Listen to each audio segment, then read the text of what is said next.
بكم البنات، اليوم غادي نحضر معكم واحد الحليوه كتوجد دفعه وحده، بيضه وحده، وكتعطينا 42 حبه، وكتجي راقيه في الشكل وفي المذاق. من اسهل الحلويات اللي ممكن تحضري، كتوجد معها الشاي، كتصلح لشرب الشاي ولا جاي عندك شي ضايف ولا تفرحي بها وليداتك. ويلا معايا قبل ما نبداو، اللهم صل وبارك عليك يا رسول الله وعلى اله واصحابه اجمعين، ولا حول ولا قوه الا بالله. عندي البنات هنا بيضه وحده بحراره المطبخ، ودرت شويه ديال الملح في تحسين الذوق في الاناء. وعندي هنايا كاس نتاع السكر، كنعبرو دائما بالكاس ديال العنبه. وعندي الفاني هنا، راه كتوجد البنات كتجي هشيشه كدوب في الفم، غزال هاد الحليوه هادي كتستحق تجربه. وكنخلطو يعني بالطراب اليدوي. من اسهل الحلويات اللي ممكن تحضري، كتوجد دفعه وحده وسهله ماشي.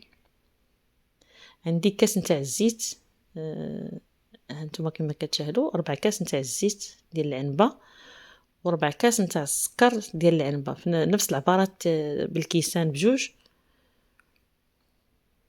يعني شي حاجه اللي تقدري توجديها في رمشتين. وعندي هنايا 2 معالق كبار ديال الفيرميسيل.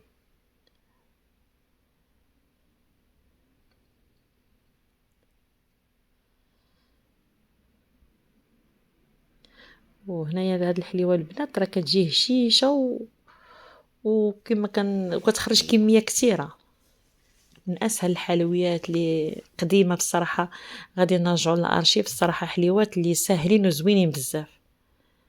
وغادي نزيد هنايا تقريبا معلقه ديال اللوز مطحون. عندك كاوكاو مطحون سيداتي استعمليه، اللي عندك تقدري ديريه.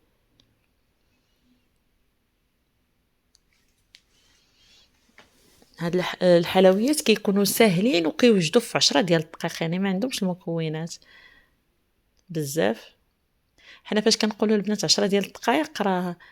وهنايا عندي تقريبا الطحينه البنات، انا درت هنايا 3 ديال الكيسان ديال الطحين ديال العنبه، انا عابراهم. حنا العبر ديال الطحين حتى تجمعنا. وهنا البنات راه خصني ندير واحد المعلقه ديال المربى ديال المشمش، راني نسيتو، انا غادي نديرها دابا. هانتوما كما كتشوفوا تقريبا 2 معالق كبار. راه كتجي هشيشه البنات، راه كتذوب في اليد قبل الفم. هانتوما جربوا هاد الحليوه.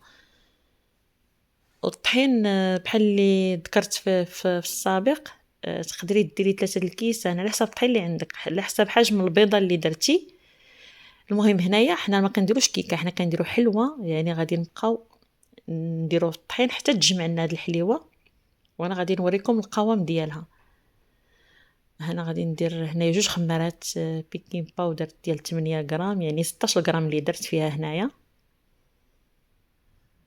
صراحه من الاسهل الحلويات اللي تقدري تحضريها، ما فيها لا كثره العذاب لا تماره لا حتى شي حاجه، لا قوام لا والو، يعني شي حاجه اللي سهله مهله. مهم ضروري تكون عندك حليوه في الدار، الى للغوتي لوليداتنا او الضيوف ديالنا، ضروري خصنا نحضروا. وهنا غادي ندير الطحين. حنا ما كنديروش الطحين دفعه واحده.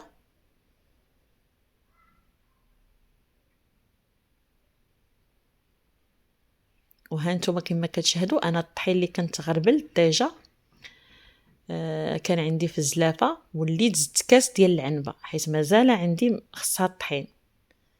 هنا غادي نبقى ندير الطحين حتى تجمع ليا.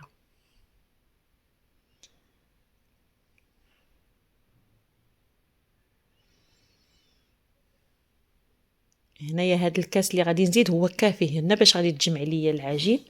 وانا غادي نوريكم القوام.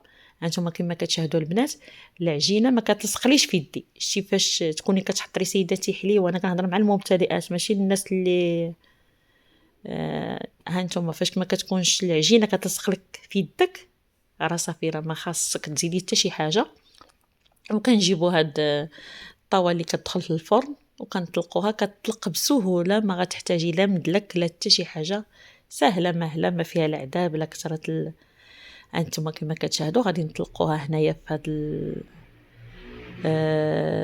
الاناء اللي كيدخل الفران او لاطه الحلوه او كل واحد باش كيسميها، او الصينيه اللي كتدخل الفرن. هانتوما انا راه طلقتها هنا غير بيدي، ما كاين لا مدلك لا جوج، كتجي عبار واحد. وغادي ندير هنا المربى ديال المشمش. هانتوما كما كتشاهدوا غادي ندير كميه معقوله هنايا. هادو راه من الحلويات اللي قدامين البنات اللي كانوا الصراحه كيديروهم. كانت شي حاجه زوينه، شي حاجه ديال الطفوله اللي عشنا معها، كانت زوينه بزاف وكان عندها قيمه، يعني شي حاجه اللي كانت عندها قيمه البنات.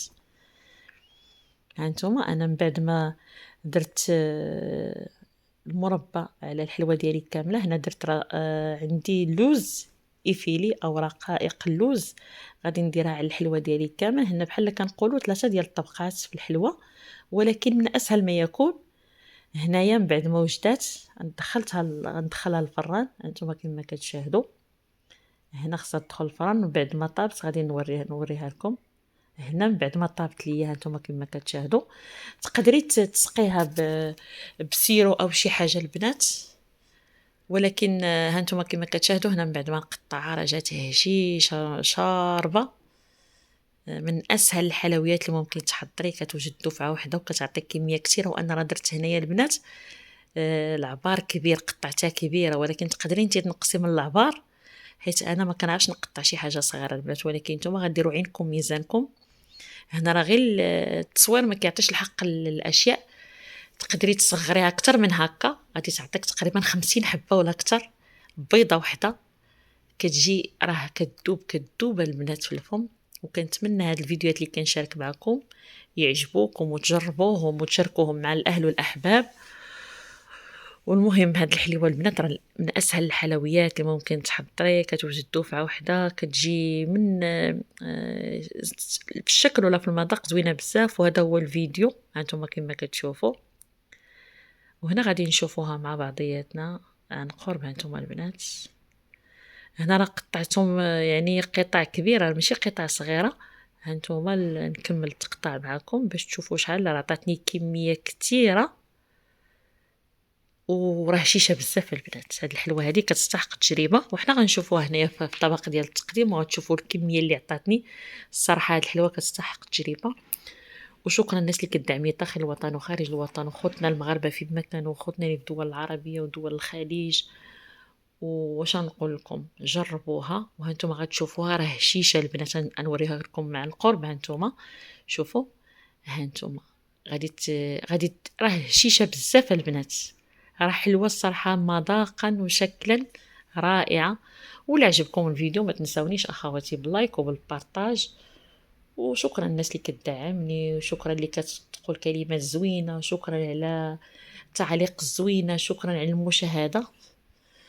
واش نقول لكم جربوا وحكموا. دائما انا في الوصفات ديالي لا في التجميليه او الاشياء اللي كنحضر معكم، جربوا حكموا. ما بقى لي الا نقول لكم سلامه الى فيديو قادم.